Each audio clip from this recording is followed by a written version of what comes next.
My girlfriend said, "We're not married, so you can't stop me." Then went clubbing with other guys. I replied, "You're right," then changed the locks before she returned. Original. 29 male. Writing this at 3:47 a.m., while my now ex-girlfriend is pounding on my apartment door screaming. Let me back up. We'd been together for 2 years. She moved into my apartment about 8 months ago after her roommate situation fell through. I say it like that because I later found out she got kicked out for not paying rent. But that's a whole other story. The arrangement was supposed to be temporary. She'd contribute $400 monthly toward utilities and groceries while she got back on her feet. Her job as a part-time retail manager brought in maybe $1,800 a month. My software developer salary covers the $2,100 rent, plus everything else. She never got back on her feet. The $400 became $200, then $100, then I'll get you next week. Babe, I let it slide because honestly, I loved her, thought we had a future. Tonight started normal. I got home from work around 6:00 p.m. She was getting ready, doing her makeup, wearing a dress I'd never seen before. Tight, short, the works. Going somewhere? I asked. Yeah, clubbing with some people from work. Cool. Want me to come? She laughed. No, it's not really your scene. We're just going to dance and have drinks. Something felt off, but I didn't push it. Then around 8:00 p.m., while she was in the bathroom, her phone kept buzzing on the couch. I wasn't trying to snoop, but the notifications were right there. Can't wait to see you tonight. Wear that black dress I like. Save me a dance. All from guys. 3 different guys, when she came out. I kept my voice calm. Hey, who all's going tonight? Just some co-workers. Why are guys going? She got defensive immediately. Yeah, so we're all friends. Your phone's been blowing up with some pretty flirty messages. Her face changed, went from defensive to aggressive real quick. Oh my God, are you seriously checking my phone? That's such a violation. It was literally lighting up on the couch. I didn't check anything. I just saw the notifications. Whatever. I'm going out with my friends, and you need to get over your insecurity. I'm not insecure. I just think it's disrespectful to what? To have male friends, to go out and have fun. We're not married, you know. You can't tell me what to do. The room went quiet. I just looked at her. RH, you're right, I said. We're not married. Exactly. So, I can do whatever I want. Yep, and so can I. She grabbed her purse, still fired up. I'll be back whenever I feel like it. Don't wait up. The door slammed. I sat there for maybe 5 minutes just processing. Then I got up and got to work, went to my bedroom and pulled out all 4 suitcases I owned. Spent the next 2 hours packing every single thing of hers. Clothes, shoes, makeup, hair products, that stupid stuffed unicorn from the state fair. Everything.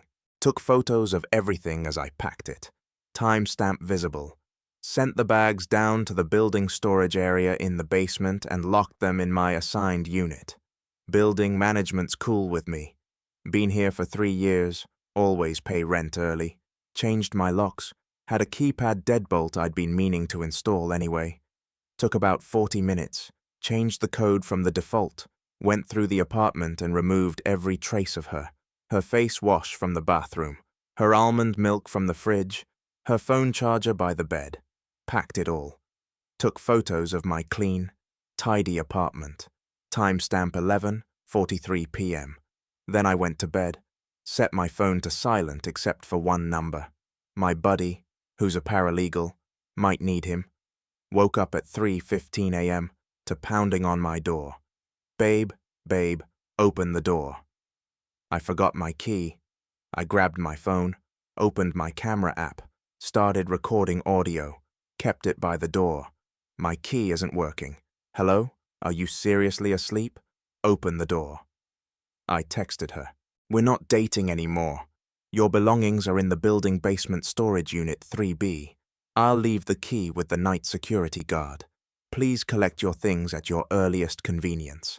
The pounding got louder. She started screaming. "What? Open this door right now!" I texted again. "You were correct earlier. We're not married. I can't tell you what to do. And you can't tell me who lives in my apartment. You no longer live here. Your things are packed and safe. Please collect them and leave the premises. You can't do this." I called building security. "Hey, this is apartment 4C. My ex-girlfriend is causing a disturbance in the hallway. I've asked her to collect her belongings from the storage area and leave. She's refusing and making a lot of noise." Security came up. I could hear him through the door. "Ma'am, you need to lower your voice. Other residents are sleeping. He locked me out. I live here. Do you have proof of residency? Is your name on the lease?" Silence. "Ma'am, if you're not on the lease and the tenant is asking you to leave, you need to collect your belongings and go. Otherwise, I'll have to call the police for trespassing." More screaming, then crying, then her friend showed up. Apparently, she'd called for backup. They got her stuff from storage and left around 4:30 a.m. I didn't sleep the rest of the night, just sat there wondering if I did the right thing, but also felt the most peace I'd felt in months. Update 1, 2 days later. Holy crap. Didn't expect this to blow up. Thanks for the support, and to answer some questions. Yes, this is real. No, I don't feel bad. Yes, she's been trying to contact me. So, the last 48 hours have been wild. Saturday morning. Few hours after the door incident, I woke up to 30+ texts from her, ranging from, "I can't believe you," to, "I'm sorry. Baby, please," to, "You're a psycho." Back to, "I love you. We can work this out." Ignored all of them, blocked her number. Then her mother called me. Didn't even know her mom had my number. "Hello, how dare you throw my daughter out on the street at 3:00 a.m. What kind of man does that? The kind whose girlfriend told him she could do whatever she wanted because we're not married. Then went clubbing with other guys all night. She was just having fun with friends." "Ma'am, with all due respect, your daughter made it clear she didn't value our relationship. I simply agreed with her. She had nowhere to go. She went clubbing until 3:00 a.m. She had somewhere to go before that. She can go back there." Her mom started crying about how I'm heartless and cruel. Told me her daughter is devastated and didn't mean it and was just being young and free. "She's 27, I said, "not 17. She made her choice. I made mine." Hung up, blocked that number. 2. Saturday afternoon. My buddy, the paralegal, called me. "Dude, you might want to hear this. Your ex just posted on social media that you violently threw her out and destroyed her property." I sent him all my photos, timestamps showing me carefully packing her stuff, the texts I sent her telling her where her things were, the building security footage he helped me request, showing me calmly loading suitcases into storage, and her friend helping her remove them. "Nothing damaged?" He laughed. "Yeah, you're good. She's just trying to make you look bad. Don't engage." But here's where it got interesting. Sunday morning, 2 cops showed up at my door. My heart sank. "Sir, we got a report that you forcibly evicted your girlfriend and may have damaged her property." I stayed calm. "Officers, she's not on my lease. She was a guest who I asked to leave after she made it clear she didn't want to be in a committed relationship. I have documentation of everything." Showed them my lease, only my name. Showed them the photos of me packing her stuff carefully. Showed them the text messages. Showed them the security footage request form. The older cop sighed. "Sir, did you give her 30 days notice?" "Officers, she wasn't a tenant. She was a guest. She never paid rent, never signed anything, never established residency. I have bank records showing she never contributed financially to the apartment." The younger cop was trying not to smirk. "And she's claiming you destroyed her stuff." All her belongings were packed carefully and left in a secure storage unit. Building security can verify nothing was damaged. Her friend helped her remove everything early Saturday morning. They looked at each other. The older one spoke. Technically, in this state, if someone's been living somewhere for more than 30 days, they may have tenant rights even without paying rent. My stomach dropped. Are you serious? However, he continued, given that she verbally terminated the relationship herself, stated you had no authority over her actions and was voluntarily absent when you secured the premises. It's a gray area. We'd recommend you both settle this civilly, but we're not going to arrest you for asking someone who broke up with you to leave your apartment. They left. I immediately called my buddy. Bro, she might have tenant rights. He pulled up the state laws. Okay, here's the deal. She might be able to argue she's a tenant, but she'd have to take you to civil court, and she'd have to prove she was paying rent, had a reasonable expectation of continued residency, and was given no notice. Your text messages show she initiated the breakup by stating you had no authority over her. That's going to be hard for her to argue against. So, what do I do? Nothing. Don't contact her. Don't respond to her. Keep all your documentation. If she sues you, we'll fight it. But honestly, she probably won't. Most people who make threats like this don't actually follow through. I felt better a little. Then Monday happened. I got a call from my apartment building manager. Hey, I need to talk to you about something. Your ex-girlfriend's mother came by today demanding we give her a key to your apartment to retrieve her daughter's belongings. What did you tell her? I told her we can't do that. Only residents on the lease get teased, but she's threatening to sue the building for illegally locking out a tenant. I groaned. She's not a tenant. She never signed a lease. She's not on any paperwork. I know. I checked. You're good with us. But heads up, she's making a scene. Great. Just great. Later Monday evening, my ex tried a different approach. She had her friend text me from a different number. Hey, it's friend's name. Look. She's really sorry. She didn't mean what she said. She was just feeling suffocated and needed a night out. She wants to talk, I replied. She told me we're not married, so I can't tell her what to do. I agreed. We're done. Please stop contacting me. You're being ridiculous. She made a mistake. Everyone makes mistakes. The mistake was me tolerating disrespect for months. Not anymore. Block that number. Here's the thing that's really bothering me. Everyone in her life is acting like I'm the villain, like I overreacted, like breaking up with someone who disrespected me and went out partying with other guys is somehow wrong. But you know what? I sleep fine at night. My apartment is peaceful. I don't have someone mooching off me anymore. That's worth being the bad guy. Update 2. 1 week later. This is going to be long. The entitlement has reached levels I didn't think were possible. So, after I blocked her friend, things were quiet for about 2 days. I actually started to relax, thinking maybe this was over. I was so wrong.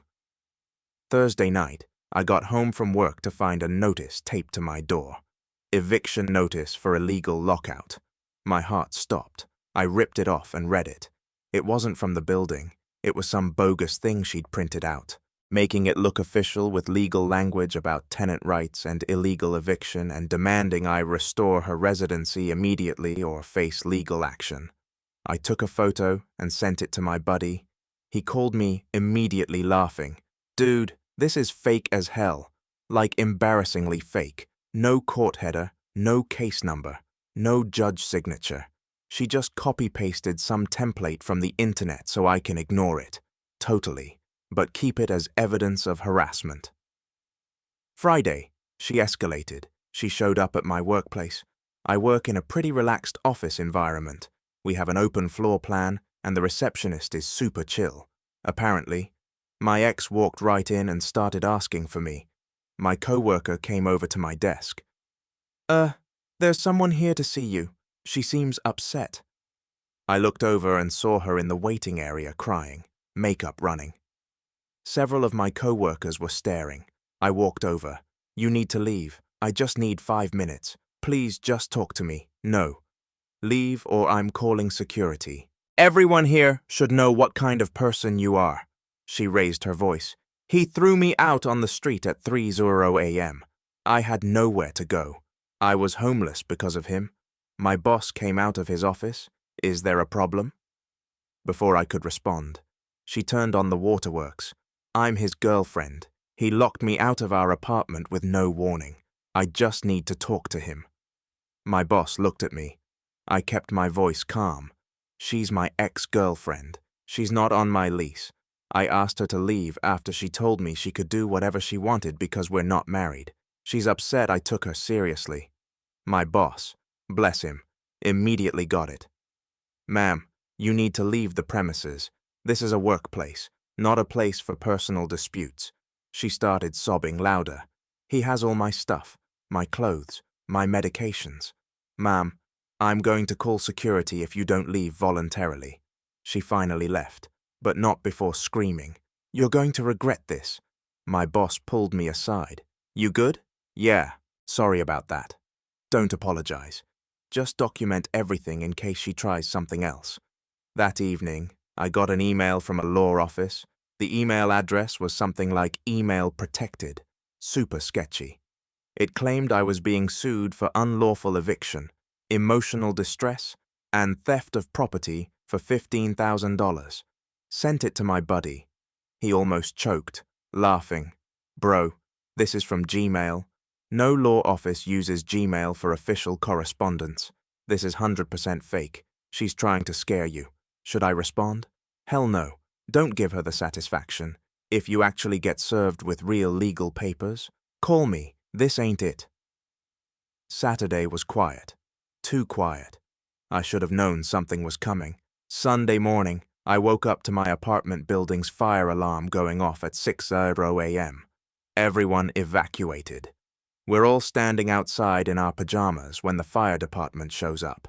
They checked the whole building. No fire. False alarm. But guess what triggered it?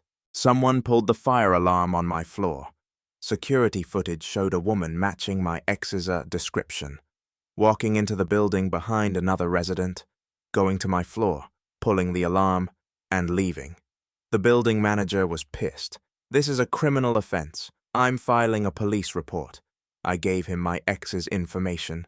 He filed the report for filing a false alarm, but she wasn't done. Sunday afternoon, I got a call from my landlord's attorney. My heart sank. Hello? This is calling on behalf of building owner. We received a complaint that you illegally evicted a tenant and we need to discuss this. I explained everything. The attorney listened quietly. Do you have proof she wasn't on the lease? Yes, I can send you the lease right now. Do you have proof she initiated the breakup? Yes, I have texts and witnesses. Send me everything. If what you're saying is accurate, we'll shut this down. But she's threatening to sue the building for allowing an illegal eviction. I sent all my documentation within an hour. Photos, texts, security footage requests, everything. The attorney called back Monday morning. You're fine. She has no case. We're sending her a cease and desist letter for filing false complaints and for the fire alarm incident. If she contacts you or the building again, we're pursuing harassment charges. I almost cried from relief, but the cherry on top came Monday evening.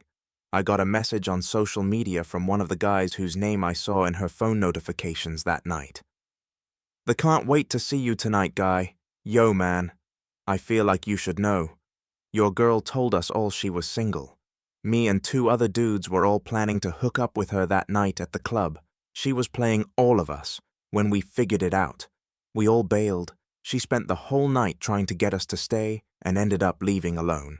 Just thought you should know she's crazy. I just replied, thanks for the heads up, and blocked him, too. So, let me recap her tactics this week. Fake eviction notice, showing up at my workplace, fake legal threats, pulling the fire alarm, filing false complaints with my landlord, planning to cheat with multiple guys, and somehow I'm still the bad guy in her story. Her mother left me a voicemail. My daughter is having a mental breakdown because of you. She can't eat, can't sleep. You broke her heart. How can you be so cruel? Lady, Your daughter told me I couldn't tell her what to do and went out planning to hook up with multiple guys. I just took her seriously.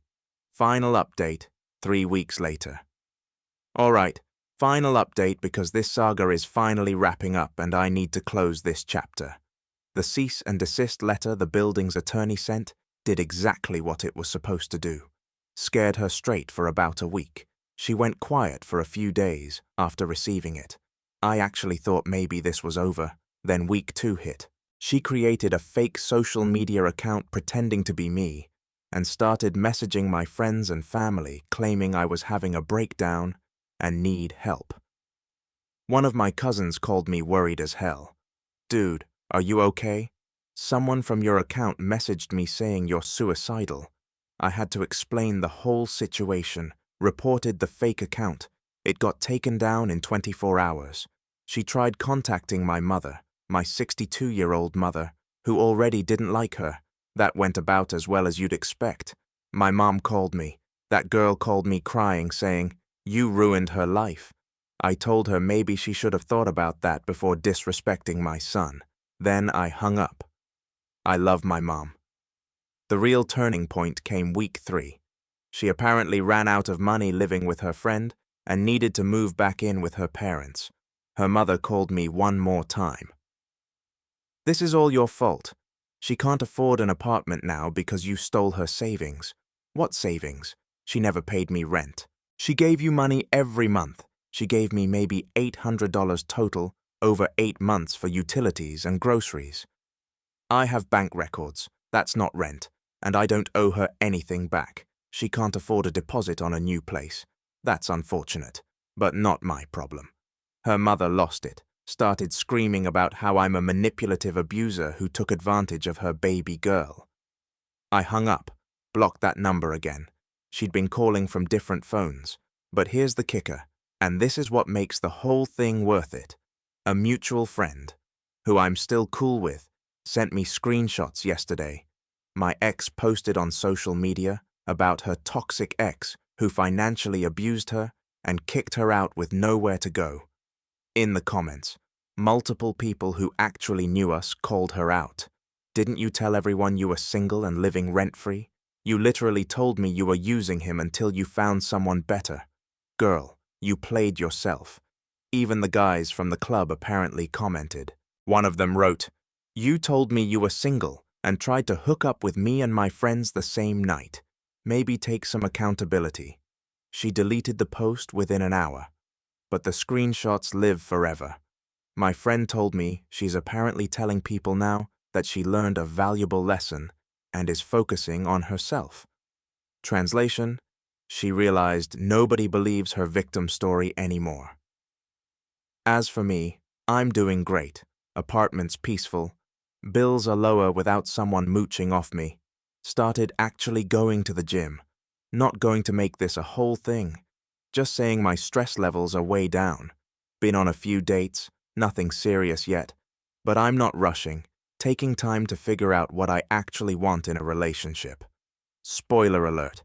It's not someone who tells me they can do whatever they want because we're not married. My buddy helped me file a police report for the fire alarm incident. She got a citation and had to pay a $500 fine. The building's also pursuing her for the cost of the false alarm response, another $300. She sent me one final text from yet another number.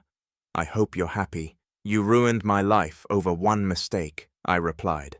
"You told me I couldn't tell you what to do." I listened. Actions have consequences. Good luck with everything. Then blocked that number too. The funny thing is, looking back, there were so many red flags I ignored. Like when she forgot to pay her share for 3 months straight, when she'd get defensive every time I asked about her day, when she'd accused me of being controlling for asking basic relationship questions. I ignored all of it because I thought love meant being patient and understanding.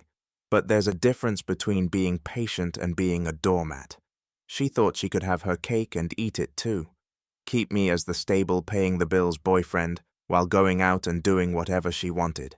The second I called her bluff, her whole world fell apart. And honestly, that's on her. To everyone who messaged support. Thank you to the few people who said I should have given her another chance. Respectfully. Nah, she made her choice when she told me I had no say in her life. I just agreed with her. Some people think standing up for yourself makes you the bad guy. Those people can stay in their own toxic situations. Me, I'm good. Apartment's quiet, bills are paid, peace of mind is priceless. Oh, and one last thing. I found out through mutual friends that she's been trying to date, but keeps getting ghosted because word got around about what she did. Apparently, when multiple guys from the same friend group confirm you tried to play them all at once, it damages your reputation. Uno. She's currently living in her parents' basement, working the same retail job, and according to her social media, focusing on her healing journey and learning to love herself. Meanwhile, I'm over here living my best life in my peaceful apartment. No drama, no chaos, no one telling me they can do whatever they want because we're not married. Thanks for following this wild ride. Reddit. Time to move on for real this time. And to my ex, if you're reading this. And I know you probably are. You were right. We weren't married and now we're not anything. Hope the streets are treating you well. My girlfriend said, I'm going to my ex's wedding as his +1 to show there's no hard feelings. I replied, have fun. Then I changed my relationship status and went on a date with her maid of honor. When she returned, my apartment was empty, except for a note that said, Original post. I, 32, male. Should have seen this coming when Monica, 29, casually mentioned over breakfast that her ex Trevor was getting married. We'd been together 3 years, living in my apartment for the last 18 months. That's nice, I said, focused on my scrambled eggs. Yeah, about that. She twirled her hair. That nervous habit I used to find cute. He actually invited me as his +1. I looked up his +1 to his own wedding. Not like that. God, Derek, don't be dense. His fiancée's family is super conservative. They think it's weird he doesn't have more friends. So he asked if I'd come to show there's no hard feelings between us. You know, prove he's a normal guy with normal friendships. And you said I said yes. It's the mature thing to do. Shows we've all moved on. The coffee tasted bitter suddenly. You're going to your ex's wedding as his date to prove you've moved on. Monica rolled her eyes. You're making it sound worse than it is. It's literally just sitting through a ceremony and eating some chicken marsala. I'll be back Sunday night. The wedding's out of town. Phoenix. Trevor's covering the flight and hotel. Separate rooms. Obviously. I set down my mug carefully. Let me get this straight. You're flying to Phoenix, staying in a hotel your ex is paying for to be his +1 at his wedding, and you think this is normal? Derek, stop being insecure. It's not attractive. I'm doing him a favor as a friend. That's what mature people do. The entitlement in her voice like I was the unreasonable one. Okay, I said. Have fun. She blinked. Really? You're okay with it? You already said yes, right? What's there to discuss? That Thursday, she packed her weekend bag, kissed me goodbye, and left for the airport. I watched from the window as her Uber pulled away. Then I got to work. Update 1. First thing I did was change my relationship status on social media. Single. Within 10 minutes. My phone started buzzing. Ignored it all. Second thing. I texted Heather. For context, Heather was Monica's maid of honor from her sister's wedding last year. We'd hit it off at the rehearsal dinner, bonding over Monica's tendency to make everything about herself. Nothing inappropriate happened, but there was definitely a vibe. She'd mentioned once after a few drinks that Monica had interesting priorities. Hey, weird question. Did Monica tell you about this weekend? The Trevor thing? Girl, that's wild. Can't believe she actually went. Want to grab coffee? I could use a reality check. Heather, wine would be better. Then Rosa, at 7 that evening. Heather showed up looking professionally annoyed. I told her it was disrespectful. She said before even sitting down. She laughed and said, "You were too secure to care about silly things." She what now? Oh, yeah. She's been telling everyone you're totally fine with it. Super supportive. The perfect modern boyfriend who isn't threatened by friendship. I showed her my phone. 17 missed calls from Monica. Probably saw the relationship status change. Heather leaned back. You know what? Good for you. She's been walking all over you for years. Years. Derek. Sweetie. Remember her birthday party? You paid for everything while she invited Trevor? The vacation you planned that she cancelled last minute to help Trevor move? The promotion dinner you missed because she had to console Trevor about his breakup? The pattern I'd been ignoring slapped me in the face. I'm an idiot. No, you're nice. She takes advantage of nice. We talked until the restaurant closed. Nothing physical happened. I'm not that guy. But Heather mentioned she'd been planning to skip her cousin's thing Saturday night. Maybe she'd reconsider if I was free. Friday morning, I rented a U-Haul. Monica's stuff wasn't that much, really.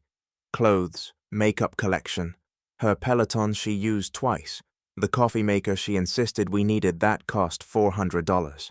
The artwork she bought with my credit card. To throw pillows that cost more than my monthly grocery budget. I packed everything carefully, labeled the boxes with a Sharpie. Monica clothes, Monica bathroom, Monica miscellaneous, drove it all to her sister Diane's place. Diane opened the door looking confused. Derek, what's all this? Monica's things. She'll need them when she gets back Sunday. Why would she? Wait, what? She didn't tell you. She's at her ex Trevor's wedding as his +1. I figured she'd want her stuff somewhere safe since she won't be living with me anymore. Diane's mouth opened and closed like a fish. She said she was at a work conference. Nope, Phoenix Trevor's wedding. Check her Instagram. I left Diane standing there surrounded by boxes already pulling out her phone. Saturday night. I met Heather for dinner. Actual dinner. Not a date. We were both clear on that. But we did take a selfie that happened to show up on my Instagram story. 2 adults having dinner. Nothing scandalous. My phone exploded. What the hell is this? Are you on a date with Heather? Derek, answer your phone right now. This is so immature. I can't believe you do this to get back at me. It's not the same thing. I didn't respond. She made her choice. Sunday afternoon. I was sitting in my beautifully empty apartment when the door burst open. Monica stood there, mascara smeared. Hair a mess. Where is everything? Where's my stuff? At Diane's. You moved my stuff to my sister's. You moved yourself to your ex's wedding. Seemed like we were both making changes. She stomped into the bedroom, saw her side of the closet empty, and let out this weird shriek. You can't do this. I live here. Lived, past tense, because I went to a wedding. Are you that insecure? No. Because you thought it was appropriate to be another man's date while in a relationship because you lied to your family about where you were. Because you've apparently been prioritizing Trevor our entire relationship. That's not. You're twisting everything. Trevor just posted wedding photos. You're in 17 of them. You caught the bouquet. Her face went red. That was an accident. You're literally reaching for it in the video. Derek, please let's talk about this. I love you. Cool. I love the person I thought you were. The one who respected our relationship. I cannot believe you'd humiliate me like this. Dating my friend. I had dinner with Heather once. You flew across state lines to be another man's date. See the difference? Update 2. The meltdown that followed was spectacular. Monica called her mum, Barbara. Barbara called me 20 minutes later. Derek, honey. Monica's hysterical. What happened? She went to her ex-boyfriend's wedding as his +1. So I ended the relationship. She said it was just as friends. Barbara. If I flew to my ex-girlfriend's wedding as her date, would Monica be okay with that? Silence. That's what I thought. Next came the flying monkeys. Monica's friends started texting about how I was overreacting and punishing her for being a good friend. I responded to exactly one. She told her family she was at a work conference, if it was innocent. Why lie? That shut them up. But Monica wasn't done. Monday morning, she showed up at my office. Security stopped her in the lobby. Thank God for key cards. But she made enough of a scene that my manager heard about it. Personal issue? Stan asked. Ex-girlfriend. She's having trouble with the ex part. Need help? Already handled. She's trespassed from the building now. Tuesday brought the financial entitlement. Monica. You owe me for half the rent for this month. Monica. I paid for groceries last week. My Peloton is worth $2,000. That's $300 to $175 total. I expect payment by Friday.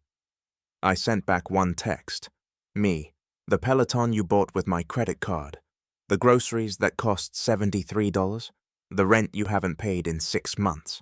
See? Small claims court. She tried a different approach Wednesday. Had Trevor text me. Hey man, Monica's really upset. This is my fault. The wedding thing was innocent. I promise. Can you guys talk? The guy who convinced my girlfriend to be his wedding date wants me to take her back. That's rich. She's crashing at my place and crying constantly. It's affecting my marriage. Sounds like a you problem. Maybe don't invite other women to be your date to your own wedding. She said you were cool with it. And you believe that? How's your new wife feeling about Monica staying with you? He stopped responding, but Monica didn't. Thursday morning, new approach. I made a mistake. I see that now. But throwing away 3 years over one weekend is crazy. Come to couples counseling with me. No, you owe me that much. I owe you nothing. I'll kill myself if you don't take me back. I screenshot that one and called 911 for a wellness check at Trevor's address. The cops showed up while Trevor's new wife was home. Monica was fine, just manipulative. Trevor's marriage, however, was not fine after his bride learned Monica was staying there. By Thursday night, Monica was at Diane's where all her stuff was. Diane was furious at Monica. Not me. Sent me a text. Diane, I'm sorry for my sister. She's always been like this. Dad enabled it. You deserve better. Friday morning, Monica tried one more time. Showed up at my apartment at 6 a.m., pounding on the door. I know you're in there. We need to talk. I called the cops. She got a warning for disturbing the peace. That afternoon, she posted on social media a long, rambling thing about how some people can't handle confident women with male friends, and how jealousy destroys relationships, and how she was healing from toxic masculinity. Heather screenshot it and sent it to me with laughing emojis, then commented publicly, "Confident women don't lie to their families about attending their ex's wedding as his date. Healing from toxic behavior means acknowledging your own." The post got deleted within an hour. Update 3. The extinction burst hit different than expected. Saturday, a week after the wedding. I get a call from my landlord. George, great guy, owns the building. We grab beers sometimes. Derek, got a weird situation. Lady came by saying she's your girlfriend. Lost her key. Needs me to let her into your unit. Ex-girlfriend. We broke up last week. She doesn't live here anymore. Figured as much when she couldn't tell me how long you'd been a tenant. Told her to pound sand. Just wanted you to know. Thanks. George, I'll handle it. But Monica wasn't done playing games. Sunday, she pulled the nuclear option. My parents called both of them on speaker. Mum, Derek, Monica just left. She was crying about wedding gifts. What wedding gifts? Dad, she said you two were secretly engaged and she needs the ring back to pay for canceling wedding vendors. I actually laughed. We were never engaged. I never proposed. There's no ring. Mum, she showed us a receipt for a 3-carat diamond from Worthington's. Send me a picture of it. They did. It was obviously fake. Comic Sans fought for one thing. The store name was wrong. The total was $47,000, which no, Mom, that's faker than Monica's concern for our relationship. She's lying. Figured as much. Your mother wanted to be sure.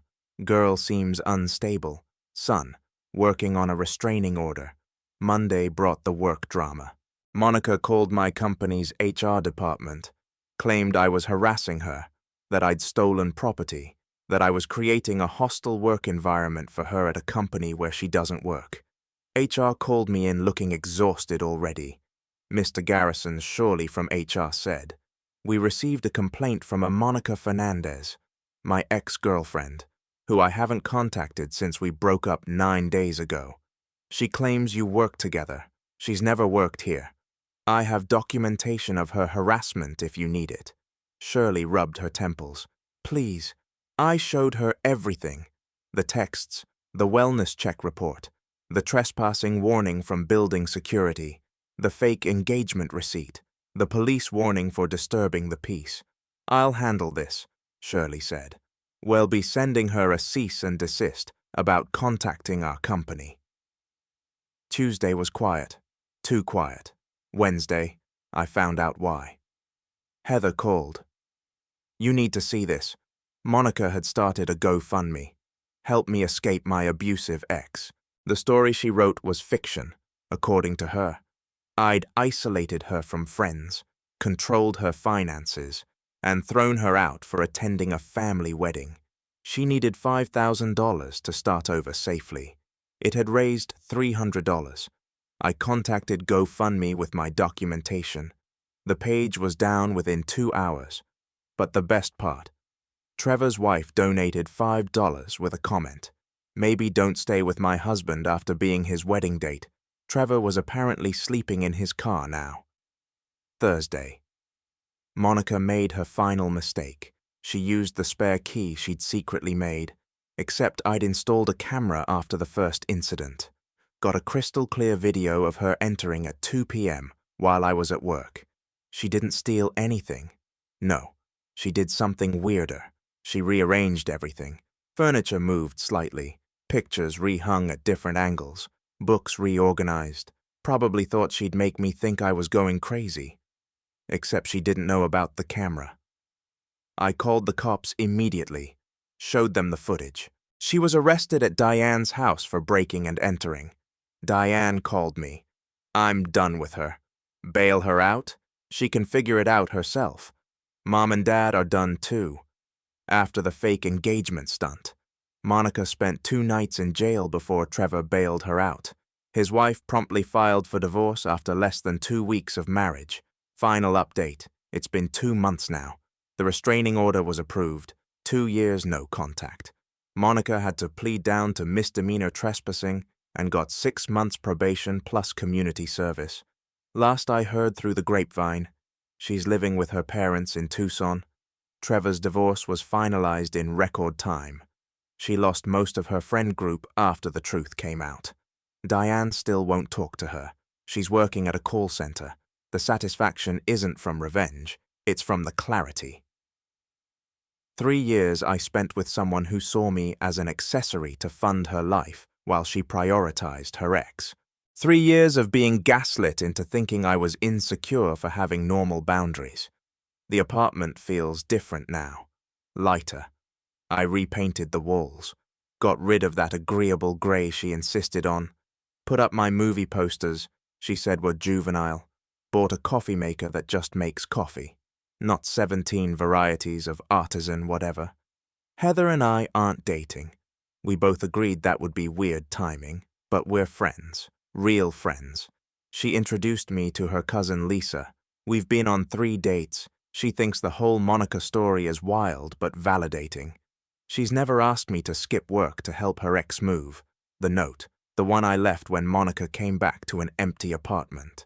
It simply said, "You were right. This is what mature people do. They move on." She kept it. Apparently Diane found it in Monica's stuff when she finally came to get her boxes last week. Said Monica had scribbled all over it with red pen, writing things like immature and manipulative and small dick energy. Diane took a picture and sent it to me with crying, laughing emojis. "We're still cool. Last week, I got a notification. Monica tried to connect on LinkedIn. The message said, "Hope you're well. I've grown a lot. Coffee sometime." Screenshot it for the restraining order file and blocked her there. 2. Some people never learn. They just find new platforms to be entitled on. But that's not my problem anymore. My only problem now is deciding whether to paint the bedroom navy or forest green. Lisa likes green. Green it is.